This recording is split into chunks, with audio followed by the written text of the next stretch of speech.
In the previous part of the lecture, we did try to distinguish between the network called internet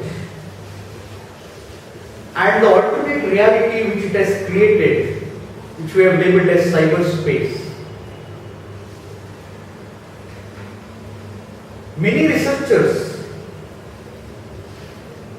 have identified this problem within these two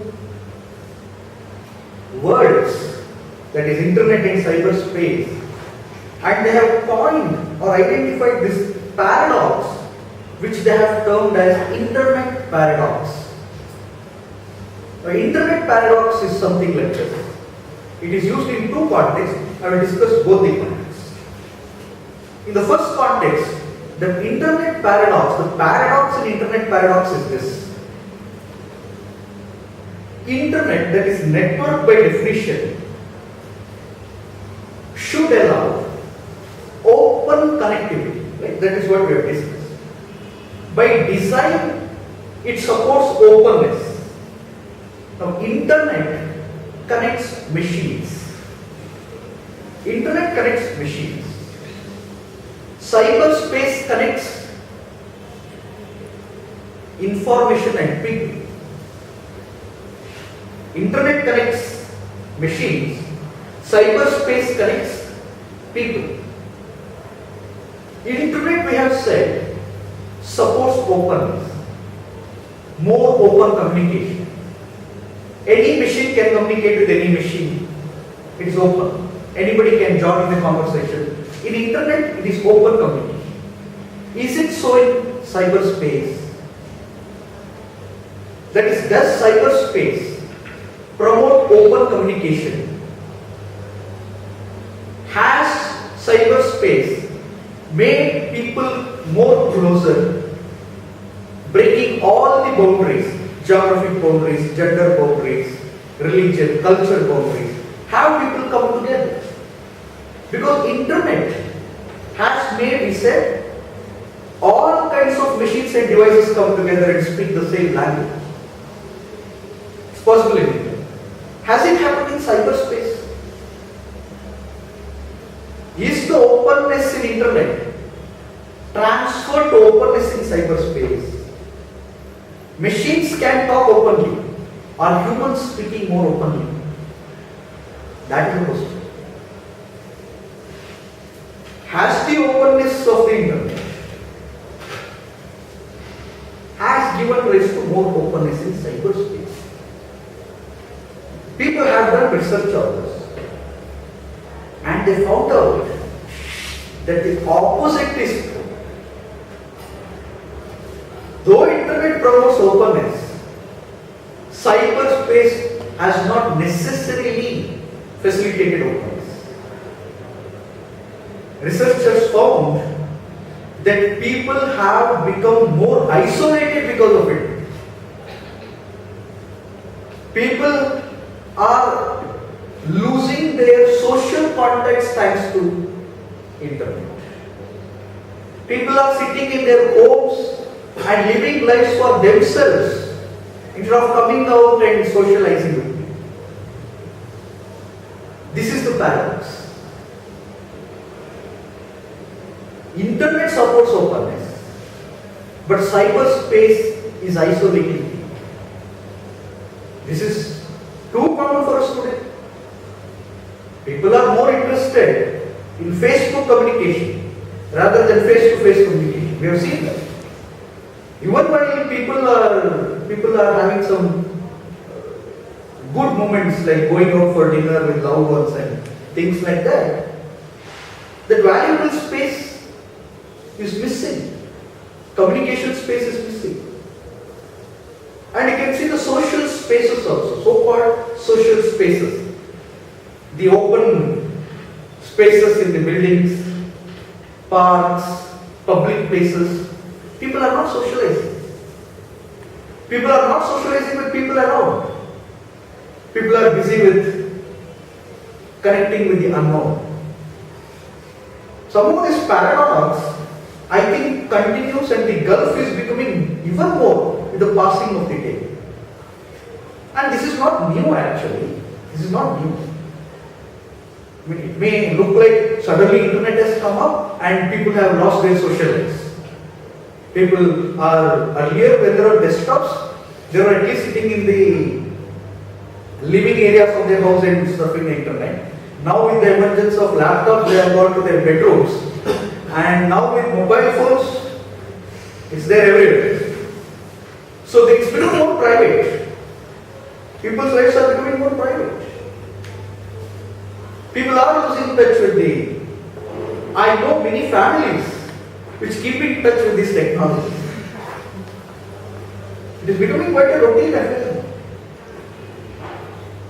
But this is not new is what I am saying.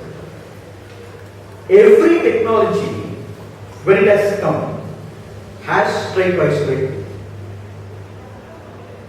For example, books were considered the first culprits. So-called bookworms were always there. Even in the pre-internet days, there were these bookworms who were sitting with a book in some corner of the house and reading all the time. So people used to say this reading habit isolates people. Then came television. Has television made people get isolated? In a way, yes. You don't see many people in the social spaces when a popular serial is running on the television. And this is more so even in small towns and villages. They are hooked to televisions all the time. So that isolation is there through television also. But there is a sense of every communication medium wants to have an interaction with the audience. They do it in different ways. In newspapers, you used to have this readers' letters. In television, you have phone-in programs, or you have this send a vote to this person, that person kind of thing. They want that interaction, but that interaction is very limited. That isolation is still there, and it's not new with internet. Is what I am saying. Every technology has created this isolated kind of worlds, but internet has just added to it in a very higher level, mainly because in internet, unlike in other technologies, the consumer is also the producer. In other technologies, consumer is separate, producer is separate. They are two distinct entities. Somebody creates the content, somebody makes the TV show, you watch it, you are the consumer, they are the producer. The distinction is there. In internet, it is not so. For example, in sites like Facebook, who is the producer, who is the consumer? Everybody is producer, everybody is consumer. This is a problem with YouTube. Anybody can upload videos to YouTube. They are producers, they are consumer. This is the change. This is the change which internet has brought in. For a long time, producers and consumers were distinct. Now there is no distinction. And this is where people are trying to become more involved. Involvement is becoming more. Not that earlier social networks didn't exist. Social network did exist earlier also. I fondly remember that during our childhood, magazines were carried with pen friends far. Anybody who is interested, please write to us. This is my name, this is my address, this is my interest. And we used to write letters to them. And all the radios which we were listening to, they were having a separate section of friends section, where they used to read out. This person from Germany wants to make friendship with anyone having this is interest. And we would write letters to them. This kind of system did exist before internet also. But with internet, what has happened? The speed in which it can happen has changed. And I'll come to it a bit later. For social networks, I'll come to it a bit later. But what I'm trying to say is, whatever the so-called internet paradox which we are discussing, that is, though internet is open, cyberspace is closed, is not a new phenomenon. It's not a new phenomenon. Every technology, see, it is not that technology makes people to do something. It's not that. It's how people use technology. Is it that internet makes people isolated? No. Internet can be used by anyone to make more friends and become more social. But people's choice is otherwise. They want to remain more isolated, want to create their own set of small set of network and stay with them. So you can't blame the technology for it. But the observation is this paradox exists. That is, on one hand, internet promotes openness, but on the other hand, cyberspace is isolating people.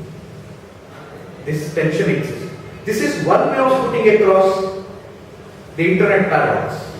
There is one more way in which internet paradox can be put across. That is, yes, on the one hand, internet promotes openness. But on the other hand, in cyberspace, the content which is there on internet, in the cyberspace, the producers of that content, they want complete control over the content. Open platform, but the content providers want to get the content control. This tension exists. This is one more internet paradox. More specifically, all the problems concerned with internet can be traced to this paradox. By nature, we have discussed in the previous part of the lecture, internet is designed for fast replication of information. Any information which goes to internet I mean this physical network, is replicated at a very fast rate. And even if you delete from one server, the information will stay on to some other server. This is something which you when I say you, I call you people as digital natives. Digital natives are people who are born into this technology. We are not. We came to use the technology much later. But you people have started using this technology at an earlier age.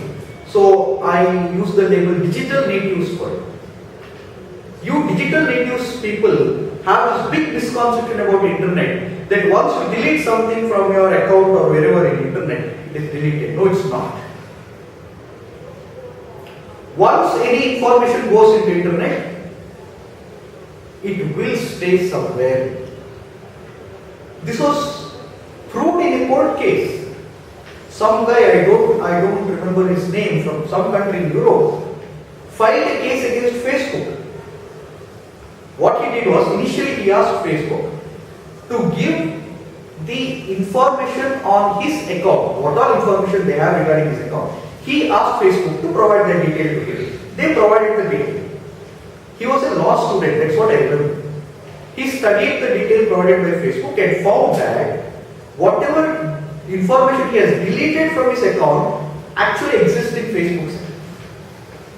So he filed a case against Facebook and he got some, he asked for compensation of some 1 million euros. That's what I remember. And he was awarded 7 different counts. This is one thing that you as digital natives should understand. The implication is very good. Once you put something on internet, it is very, very difficult for you to completely clean it up later. Today, I feel that today's digital natives, as the time is moving forward, are becoming so casual in their interaction in India. This technology shift I am seeing. Earlier, writing letters was formal. Email was informal. Now, email has become formal. And sending messages across WhatsApp and other things have become informal. So today, if I ask somebody to send me email, my younger cousins will say, email. It's so formal for me. More formal mechanism, writing hi, hello, thank you. That's considered too formal. They are more at ease to send some text or send a message across WhatsApp. So this, and I feel there is a changing notion in the way privacy is perceived. For us, the older generation people, what information we can share on internet, we make a very conscious decision. But I think the digital native generation are more casual about their life and are okay with whatever information they want to share about themselves on internet. They are not that serious. Maybe because they are young in age, they don't understand the implications. But I see this trend. I also see this trend in another context, which I cannot speak on camera, but I see this trend. What we think as private and intimate, today's generation don't consider that as intimate and private. They consider it as a moment which should be celebrated publicly. That is giving rise to a very specific kind of problem. What kind of information one should share on internet? I think there is a big difference in the way we understand things. For example, if you read all the privacy debates in the textbook, and if you read it out to today's generation, they'll just laugh at it. Don't give your personal information, don't give your real name when you are starting an account. These things are considered to be too out of fashion. They're very easy. And there is one more technical development which we should be very careful about. Today, it is not possible for anyone to actually remain private in internet. You cannot open an anonymous email ID anymore. In Gmail, if you want to have an account, they will instantly connect it to your mobile number. So it is no way possible for you to remain private. And most of the internet service providers, internet services offered today, they are all connected to mobiles in some way or other. And once you are connected to your mobile, your identity is known. That is the reason why most of the e-commerce companies wants you to do transactions with them through mobile apps. You can no longer remain anonymous.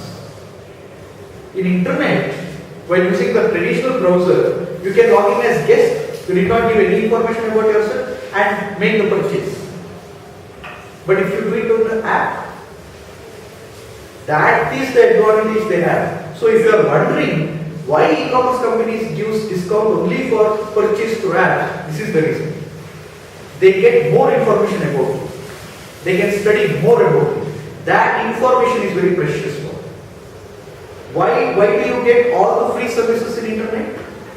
That is because they are collecting some information about you. That information is much more valuable than the payment you make. Why do people give you free email services? Because they can read through your emails and make some decision about you. That is much more valuable than you paying money for getting that service.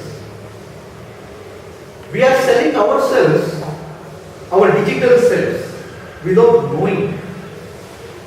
And we are thinking everything is free, equating everything for zero cost. So the issue of privacy is changing rapidly in cyberspace. One, due to technical and legal reasons, you need not remain private. Two, due to shifting cultural and social reasons, what is private and what is public, the distinction is not very clear. That is the problem with intellectual property rights in cyberspace also.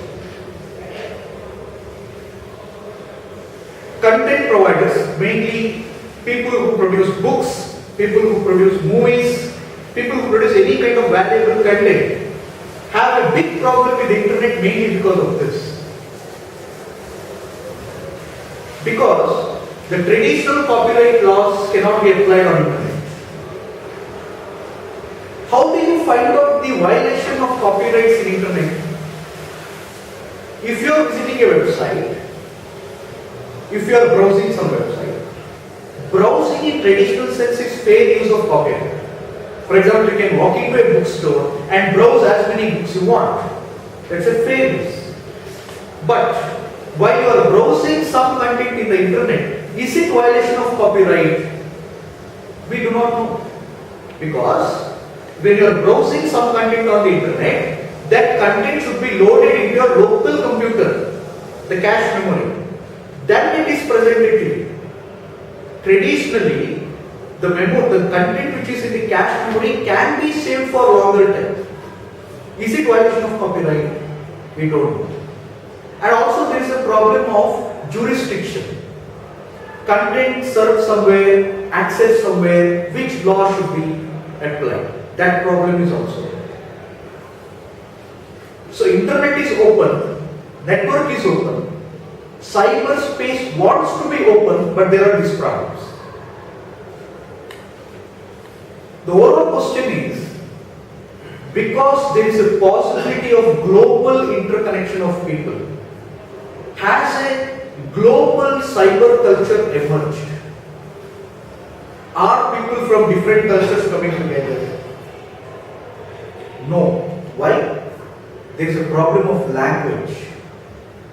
One issue which we have not discussed much is the default lingua franca of cyberspace seems to be English. And what percentage of world's population speak English? 20%? Larger figure? Maybe around 10, 15, 20%. Not 50%, sure. You are connecting a global network of people and you are using English as the default language. Is it fair? How do we change this? How do we make multiple language be visible in computers, in the cyberspace? Research says that for any language to sustain itself on cyberspace, there should be at least 2 million users of that language. Today, people are trying to bring in different language into cyberspace. We are also trying. I am trying for a long time to bring Kannada into cyberspace. But sometimes I feel our efforts are meaningless. For example, I am trying for a long time to bring Kannada language pages in Kannada Wikipedia. We are trying, earnestly we are trying. But I sometimes feel it is meaningless because Kannada Wikipedia will be read by only those people who know English. Person who doesn't know English cannot read my Kannada Wikipedia because at the end of the day he has to switch on computer, everything will be in English. He has to open the browser, he has to type kn.wikipedia.org. The domain names are in English. So without knowing English, he cannot read the Kannada language page or for that matter any language page. We may make the cyberspace look in different language, but the reality is that it is not serving its real purpose. What can be the solution? The solution can be real-time machine translation of languages. You may have seen in United Nations, when a leader is speaking in one language, all other leaders will be wearing earphones and they will be listening to that speech in their own language in real time. Recently there was a G4 summit and there was our Prime Minister talking with the German Chancellor and other people. All were speaking in their own language. Only our Prime Minister was speaking in English, not in our national language. The difference was very much observable. And they were all listening, they were all speaking in their national language and everybody was very headset and listening to it. Something of this sort should happen in internet. It is simultaneous translation of the information to whatever language I want should happen at real time. If that technology comes in, I feel cyberspace will become a real global platform. Otherwise, just like the colonial past, cyberspace will be limited to only those people who know how to speak English. Is it good? One language, easy to communicate? No. Because the idea of internet, I think, is to allow people the way they are, but still interconnected. Imposing a single uniform kind of culture, I don't think is feasible in internet. It should not be our aim. So, cyberspace is creating some ethical issues. But the treatment of those ethical issues should be in a different league, taking into consideration the technical aspects of internet. There are few issues which are remaining in this section, which I will take it up in my next lecture.